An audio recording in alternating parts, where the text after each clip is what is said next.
দম্ভ বনাম মুখ্যমন্ত্রীর নির্দেশ। বিধায়কদের পিএ সিন্ডিকেট ভাঙার হুঙ্কার। অহংকারী বিধায়কদের আচরণ বদলাবে কি?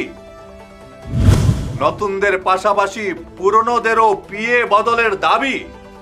নমস্কার, আপনারা দেখছেন ঈশান বাংলা পয়েন্ট ব্ল্যাঙ্ক, আর আপনাদের সঙ্গে রয়েছে আমি সিদ্ধার্থ। ক্ষমতার দম্ভ নাকি মুখ্যমন্ত্রীর নির্দেশ? শেষ পর্যন্ত জয় কার হবে? অসমের রাজনীতিতে এখন কিন্তু এই একটাই সবচেয়ে বড় প্রশ্ন। খুদ মুখ্যমন্ত্রী হিমন্ত বিশ্ব শর্মা এবার এক কড়া বার্তা দিয়েছেন। তিনি বিশেষ করে নিশানা করেছেন এবারের নতুন বিধায়কদের একাংশকে। মুখ্যমন্ত্রী সাফ বলেছেন, রাজনীতিতে আসা মানুষের অহংকার থাকা উচিত নয়। জনগণ যেমন মাথায় তুলতে পারেন, তেমনি আছাড় মেরে হারাতেও পারেন। তাই দম্ভ ছেড়ে নতুন বিধায়কদের এখন অনেক কিছু শিখতে হবে। আর এই অহংকার ও ক্ষমতার সিন্ডিকেট ভাঙতেই তিনি এক বিস্ফোরক পরামর্শ দিয়েছেন। মুখ্যমন্ত্রী বলেছেন, বিধায়কদের প্রতি বছর নিজেদের ব্যক্তিগত সহকারী বা পিএ বদলাতে হবে। কিন্তু আজ পয়েন্ট ব্ল্যাঙ্কের সোজা প্রশ্ন, এই নির্দেশ, মুখ্যমন্ত্রীর এই নির্দেশ কি আদৌ মানা হবে, নাকি ক্ষমতার গরমে মুখ্যমন্ত্রীর এই নির্দেশ শুধু হেসেই উড়িয়ে দেওয়া হবে? কেতিয়াবা বিধায়কসকল খুবেই ভাল, কিন্তু বিধায়কসকলৰ লগত থকা পিএছ OS দি আমাক ইলেকশ্যনত হৰুৱাই দিয়ে।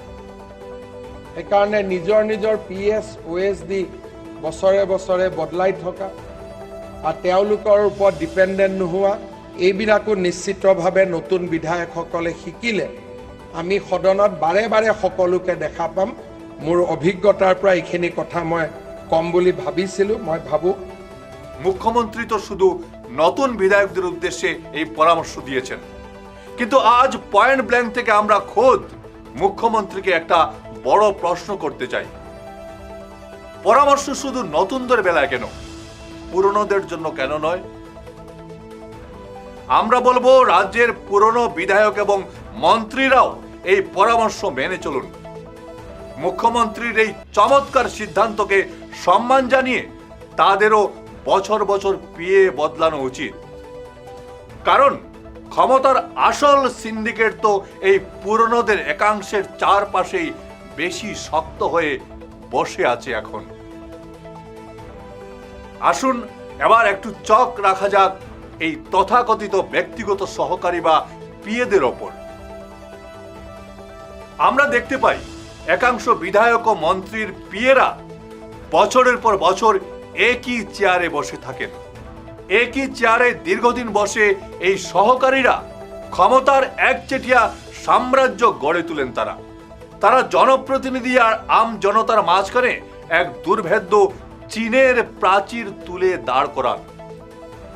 এই পিএ বাবুদের পারমিশন ছাড়া সাধারণ মানুষ বিধায়কদের ঘরে ঢোকার সুযোগই পান না।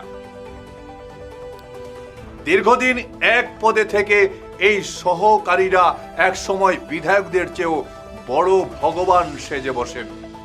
জনগণের ট্যাক্সের টাকায় চলা বিধায়কদের সাথে দেখা করতে এদের দরবারে মাথা নোয়াতে হয়।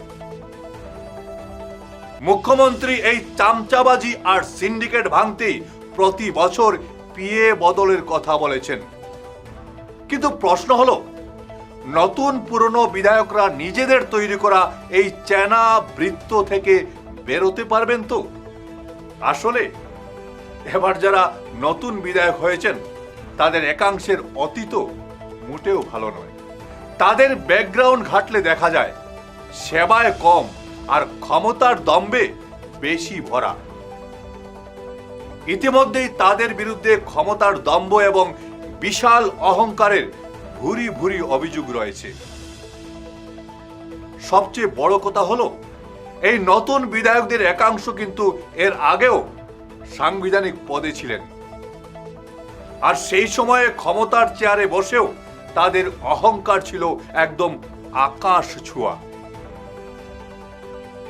সাধারণ মানুষ ঘন্টার পর ঘন্টা লাইনে দাঁড়িয়ে অপেক্ষা করলেও তাদের দেখা দিতেন না। জনগণকে দরজায় দাঁড় করিয়ে রেখে এই বাবুরা তখন ঘরের ভেতরে লুকিয়ে থাকতেন।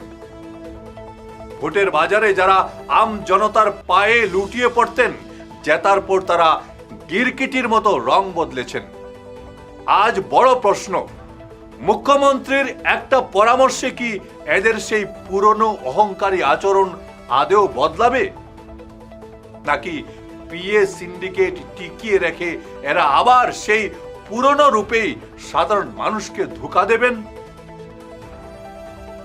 মুখ্যমন্ত্রী বনাম এই একাংশ অহংকারী বিধায়ক ও মন্ত্রী লড়াইয়ে শেষ হাসি কার হবে? উদ্ধত জনপ্রতিনিধিদের উপর রাজ্যের আমজনতা কিন্তু এবার কড়া নজর রাখছেন। আপনারা দেখতে থাকুন আপনাদের প্রিয় অনুষ্ঠান পয়েন্ট ব্ল্যাঙ্ক। ধন্যবাদ।